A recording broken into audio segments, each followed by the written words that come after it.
बड़े विवादों के बाद तो फिर अभी पठान फिल्म रिलीज हो गया है। देश विदेश के करीब करीब 8,000 स्क्रीन में चमचमाते हुए ये फिल्म अभी हिट से सुपर हिट होकर ब्लॉकबस्टर की तरफ चल रहा है। 4 साल के बाद शाहरुख खान का धमाकेदार एंट्री और को स्टार दीपिका पादुकोण, जॉन इब्राहिम, आशुतोष राणा और फिर सलमान खान का एंट्री ये फिल्म को शानदार कर दिया है। दोस्तों, ये जो फिल्म आज चल रहा है, ये फिल्म का जो अगर हम देखेंगे तो ये क्या विवाद के लिए इतना भीड़ हो गया या कुछ उसमें कुछ स्पेशलिटी है? आप देख के ये फिल्म हमको बताएंगे। आज चलो चलते चलते हम लोग एक फिल्म ज्ञान भी थोड़ा चर्चा कर लेते हैं। दोस्तों, फिल्म का बजट कैसे तय होता है? ये बजट जो होता है, ये अगर आप देखेंगे तो इंडियन फिल्म का जो बजट है करीब करीब 90 बिलियन इंडियन रुपीज़ है। लेकिन अगर आप देखेंगे चाइना का जो बजट है, ये सारा वर्ल्ड में पूरा जापान और कनाडा से भी ज़्यादा है। 7.3 बिलियन यूएस डॉलर उसका बजट है। दोस्तों, ये बजट कैसे तय होता है? एक फिल्म का बजट कैसे बनता है? अगर आप देखेंगे कि जो बजट होता है, ये फिल्म का जो प्रोडक्शन कॉस्ट, मतलब जो स्टीयरिंग का कॉस्ट, जो ट्रैवल, जो शूटिंग और जो कॉस्ट होता है, और फिर प्रमोशन जो होता है, एडवर्टाइजमेंट होता है, ये सब मिला के एक बजट बनता है।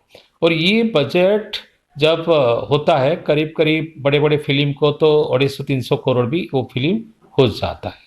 तो दोस्तों, अगर हम लोग देखेंगे तो ये जो बजट होता है उसके साथ भी जो फिल्म का हम लोग देखते हैं एवरेज, हिट, सुपर हिट, फिर वो जो ब्लॉकबस्टर, मेगा ब्लॉकबस्टर और फिर फ्लॉप डिजास्टर भी होता है।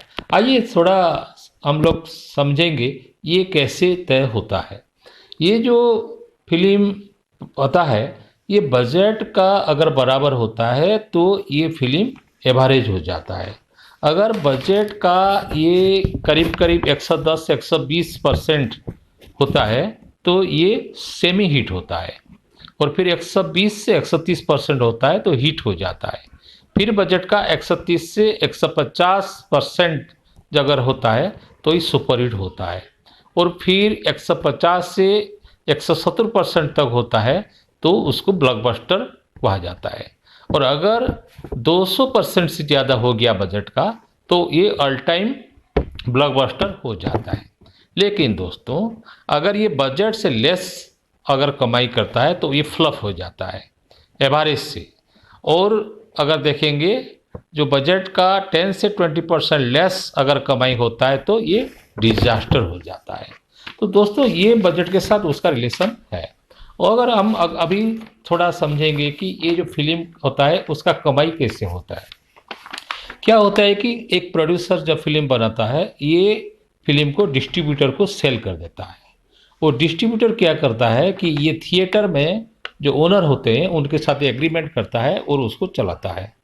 और ये वीकली उनको थिएटर जो ओनर्स है पेमेंट करता है। उसका दो तरह का होता है, एक मल्टीप्लेक्स स्क्रीन होता है और एक सिंगल स्क्रीन होता है। जो मल्टीप्लेक्स स्क्रीन और सिंगल स्क्रीन में उनका अलग अलग परसेंटेज होता है। तो जैसे कि 50%, 42%, 36% और फिर 30%, ऐसे करके करके ये जो कमाई होता है उसी से वो 30% एंटरटेनमेंट टैक्स डिडक्ट होता है और बाकी वो दोनों के बीच में परसेंटेज के हिसाब से वो डिवाइड होता है। आज समझेंगे कि सपोज एक फिल्म का टिकट 200 रुपया है और ये 100 लोग उसको देखते हैं और 100 शो होता है तो 20 लाख हो गया उसका कमाई। उसी में अगर 30% आप लोग डिडक्ट कर देंगे तो ये आ जाएगा करीब करीब 14 लाख आ जाएगा। तो उसमें 7 लाख दोनों का रहेगा। तो फिर सेकेंड वीक में उसका 42% होगा, फिर थर्ड वीक में उसका 32% होगा। ऐसे एक परसेंटेज उसमें होता है।